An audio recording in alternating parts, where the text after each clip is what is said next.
IH, que são todas as cirurgias e internações. Porque nem sempre a internação leva a um processo cirúrgico, pode ser só internação clínica. Então, esse teto financeiro que ele vem para cá, ele é global. Ele se paga ao hospital pelo que o hospital produz. O que é que vem acontecendo aqui em Sobral? Em 2014, a Santa Casa, ela fez, de 100% das cirurgias que ela fez em 2014, 20% foi cirurgias eletivas e 80% cirurgia de urgência e emergência. O Hospital Dr. Estevão, em 2014, ele fez, dos 100% que ele faz de cirurgia, 39% de cirurgia eletiva e os 61% de cirurgia de urgência e emergência. O nosso teto está consumido pelas cirurgias de urgência e emergência. E quais são essas cirurgias? São aquelas cirurgias em que o paciente sofre qualquer dano ou patologia e ele não pode esperar para ser operado no dia seguinte. Ele tem que ser operado de imediato quando ele chega à Santa Casa. E como o nobre vereador falou, citou muito bem as fraturas, são as principais cirurgias que comem o teto do município de Sobral. São pessoas jovens que andam de moto ou bicicleta, alguns alcoolizados, que sofrem acidentes constantemente. Todo dia na emergência da Santa Casa tem entrada de acidente de moto. Você tem a sua experiência lá, você sabe disso. E esse paciente, ele gera até, às vezes, 14, 20 dias de internação. Então, o leito fica 20 dias ocupado com ele, não tem rotatividade. É o paciente que tem fratura grave, fratura exposta, o paciente que infecciona, o paciente que complica, e aí a gente fica sem rodar o leito. Na Santa Casa, a gente tem entre 17 a 20 leitos cadastrados para ortopedia, não é isso, doutor Cristiano? E a Santa Casa deve ocupar uns 60 leitos, só com ortopedia. O que quer dizer, o leito que a gente podia colocar outra cirurgia, como as cirurgias de vesículas, a cirurgia de hérnia, as esterectomias, eles são ocupados com os pacientes de fraturas. Por quê? Porque o município de Sobral é o município polo dessa região de 55 municípios. A Santa Casa é o grande hospital terciário que opera, que faz traumaortopedia. E todo mundo é drenado para cá. Os acidentes que ocorrem ao redor de Sobral são drenados para cá. Então, o teto que existe hoje, ele não serve só à população de Sobral. Ele serve a 1.600.000 pessoas que moram na região noroeste do estado.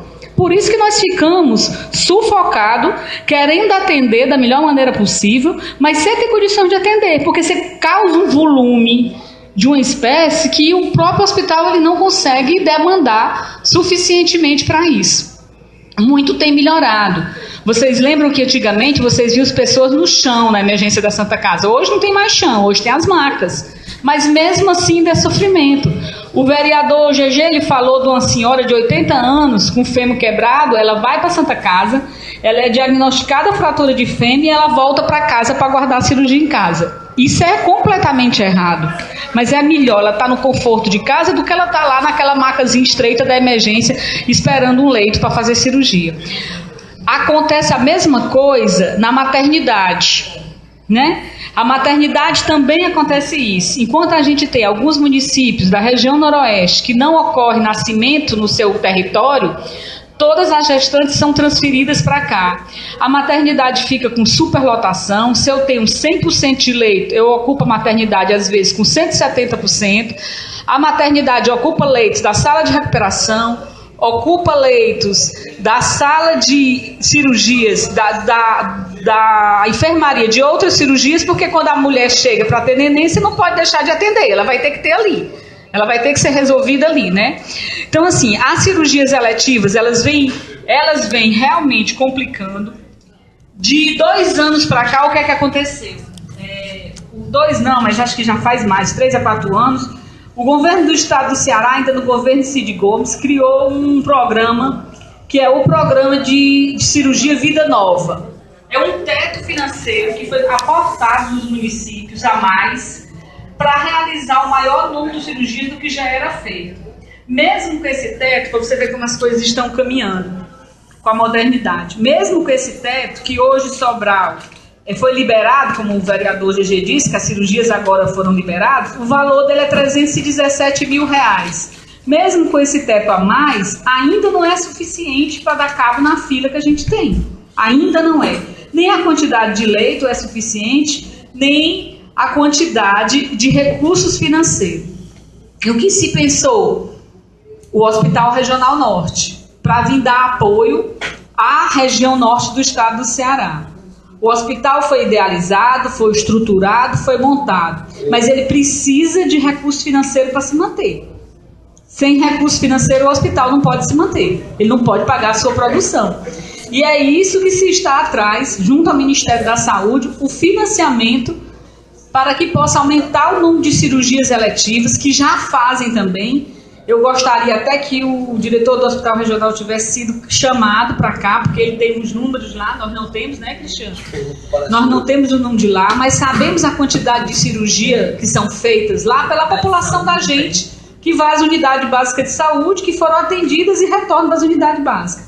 E a gente tem o Hospital Dr. Estevão também, que deu um upgrade na sua produção de cirurgia eletiva nos últimos meses, dando um esvaziamento na fila. A gente lembra que a gente perdeu também, de uns 3 anos para cá, um outro hospital pequeno, mas que tinha 20 e poucos leitos, que dava uma rodada na demanda, que era o Hospital do Dr. Alves, que foi fechado. Então a gente perdeu alguns leitos do SUS, e perder leitos do SUS nos dias de hoje não é uma coisa fácil. A gente começa a gerar uma fila que você não começa a dar conta da demanda. Aí você me pergunta, vereador, o que é que nós aqui da casa, né, que é o Legislativo, os representantes do povo, pode fazer para ajudar? Eu acho que a gente pode fazer uma força, um projeto, para levar ao governo do Estado e ao governo federal para que traga recursos para se fazer mais cirurgia. Nós temos pensado em idealizar um projeto lá para o Hospital Dr. Estevão, o Dr. Estevão sabe disso, a gente já vem trazendo isso há um bom tempo, que é para as cirurgias de trauma ortopedia mais simples, as fraturas mais simples, que não compliquem, que não tenham necessidade de leite de UTI, serem executadas no Hospital Dr. Estevão. Só que o Hospital Dr. Estevão, ele não tem teto para cirurgia ortopédica lá, né? E a gente tenta conseguir o teto para o hospital. Onde é que a gente é barrada? Na estrutura burocrática. O Hospital Dr. Estevão é um hospital privado, conveniado para o SUS. Para o hospital filantrópico, para o hospital público, é mais fácil você conseguir recursos. Mas para o hospital privado conveniado não é fácil. Você não consegue encontrar determinados tipos de convênio que venham amenizar o sofrimento do povo. Então a gente já conversou, eu pessoalmente, já levei para o secretário atual de saúde do Estado, doutor Henrique Javi, um projeto para a gente operar na Santa Casa, esvaziar o leito da Santa Casa, fazer uma rotatividade lá, o paciente fazer o pós-operatório no Hospital Dr. Estevão, para que esse leito possa rodar mais cirurgias nele. Em vez do paciente ficar 20 dias lá, fazendo curativo e tomando antibiótico, ele vai para o Hospital Dr. Estevão fazer o pós-operatório e a Santa Casa pode botar mais gente operada desse leito durante esses meses. Aí a gente está fazendo aí um estudo de custos, quanto é que custaria isso para o hospital, como é que o hospital receberia essa IH, porque tudo que é feito hoje em saúde pública é documentado, né? Então a Santa Casa, quando ela opera, é emitida uma autorização de internação hospitalar, que é o cheque da Santa Casa para ela receber pela sua produção. A mesma pessoa, eu não posso, o mesmo procedimento, eu não posso emitir 2 pagamentos. Eu não posso pagar a Santa Casa pela cirurgia e pagar o Hospital Dr. Estevão pelo tratamento. Então é isso, burocraticamente, que a gente está tentando resolver para dar vazão a essa fila de trauma ortopedia. Em relação aos medicamentos, eu entreguei aí aos senhores uma nota do CONASEMES, que é o Conselho Nacional de Secretários Municipais de Saúde. Aqui eu me dirijo ao vereador Tiago Ramos, que falou sobre o assunto, e ela diz o seguinte: a nota é grande, vocês vão levar ela para casa, mas é uma nota que ajuda muita gente a entender o que é que está acontecendo. Desabastecimento de medicamentos não é uma coisa que está acontecendo só no município de Sobral, não. Está acontecendo no Brasil todo. E são muitos os fatores. Aí você me pergunta, Mônica, o problema é a licitação? Não. Licitação é a solução. O problema são as coisas que ocorrem devido à licitação acontecer ou não, né? Aqui nessa nota, ele fez uma pesquisa com diversos municípios, como vocês vão ver aí: São Paulo, Minas Gerais, Espírito Santo, Mato Grosso do Sul, Goiás, Pernambuco, Ceará, Rio Grande do Norte, Santa Catarina e Paraná, todos com a mesma dificuldade nossa. É porque você não fez processo licitatório? É não. Aí eu trago aqui para os senhores, que eu não fiz cópia, mas eu posso deixar aqui com o presidente, como é que está a nossa licitação do ano de 2016. Medicamentos já foram licitados R$ 13.127.260. Material médico hospitalar foram licitados R$ 2.318.957. Fita de glicemia, preste atenção o número. Fita de glicemia, a fita que vocês medem a glicose do sangue. R$ 690 mil só de fita foi licitado, certo? Todo esse valor dá R$ 16.136.717. Mônica, por que ainda não chegou? Aí a gente vai para esse papel aqui que vocês receberam. Falta de produção nacional que garanta o medicamento. Quando a indústria vai fornecer o medicamento, se ele não tiver lucro, ele não tem interesse em fazer não, em produzir não, certo? E o que aconteceu com a gente? Foi criado uma remume. Aí o vereador Júnior Balreira falou assim: Mônica, o médico passa um medicamento que não está na nossa lista. Existem duas listas, que é a Relação Nacional de Medicamentos, que ela vale em todo o Brasil, e a Remume, que nós criamos em Sobral, a Relação Municipal de Medicamentos, que damos gratuitamente e tem mais medicamentos do que a Relação Nacional. Essa relação, ela contém medicamentos que estão à disposição dos profissionais. Todos os profissionais médicos, enfermeiros, que estão na unidade de saúde e são prescritores, têm acesso a essa lista. A lista está lá, na unidade de saúde, né? Mas pelo remédio existir na lista, vocês vão ver aí, certo? A constatação de que o medicamento integra o elenco, isso não garante o interesse na produção pelos laboratórios. Nós vivemos num mundo extremamente capitalista, que as pessoas ainda fazem da saúde do povo lucro. As pessoas não fabricam remédio porque a humanidade precisa, não. Eles fabricam porque eles têm lucro ao fabricar aquilo, certo? E quando a gente tem medicamento que ele sai a baixo custo, a pequeno preço, as indústrias não se interessam de fabricar. Então, eu licito, mas quem ganhou a licitação não tem o medicamento para me entregar. Porque quem ganha a licitação não é a indústria, não, é o distribuidor. E o distribuidor não tem a indústria fornecendo a ele para me fornecer. E aí tudo isso leva a gente a provocar falta de medicamentos e vacinas, que vejam mais sérios. Ano passado o doutor Estevão aqui me mandou uma comunicado aqui da Câmara me pedindo explicações sobre a BCG. Por que estava faltando a vacina de tuberculose nas unidades básicas de saúde?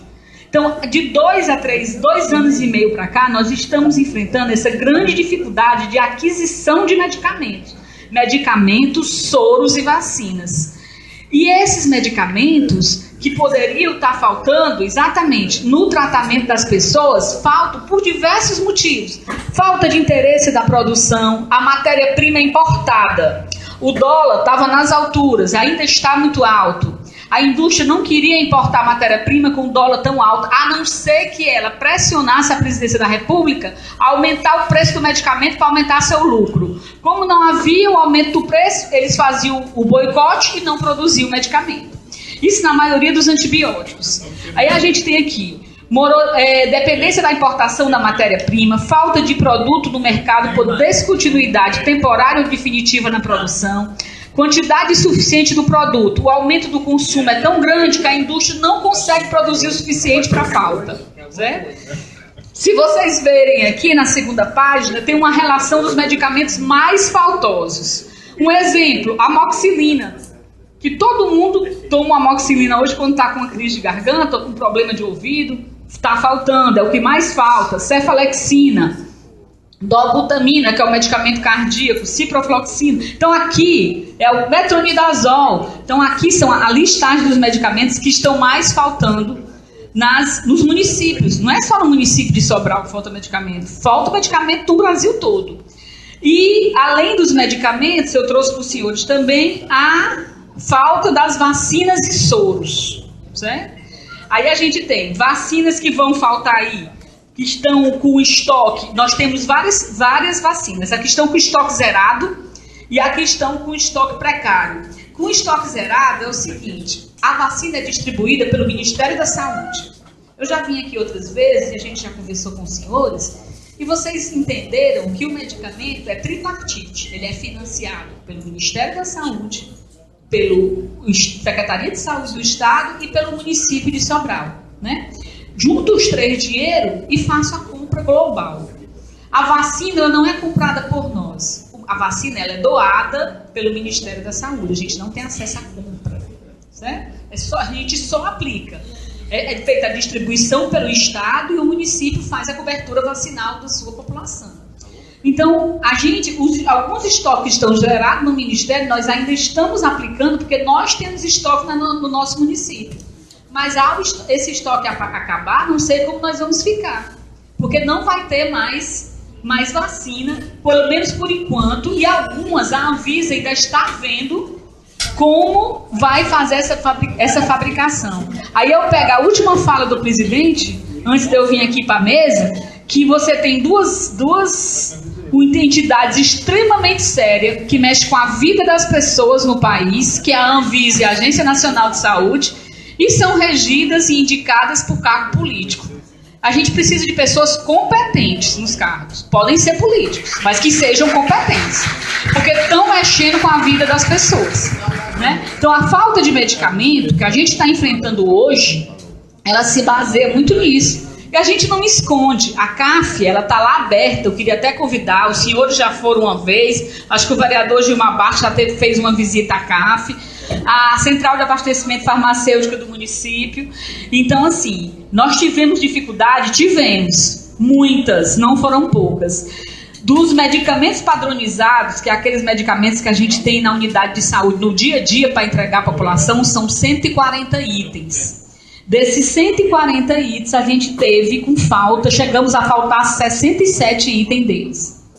Por várias dificuldades que vocês podem ler, que está escrito aí no problema da aquisição. Até problemas que a empresa ganha a licitação, em primeiro lugar. Quando eu faço a ordem de compra, que faço o pedido, ela manda para mim um e-mail dizendo que não tem a caixa de luva, por exemplo, para me atender, né? Então, eu não tenho no momento para lhe atender. Aí eu notifico a empresa que eu preciso da caixa de luva. Aí ela tem tantos dias legalmente para me responder. Eu notifico a segunda vez. Isso para mim adianta alguma coisa? Não. Eu estou notificando, estou fazendo a parte legal, mas a luva que meu profissional precisa lá no posto continua faltando.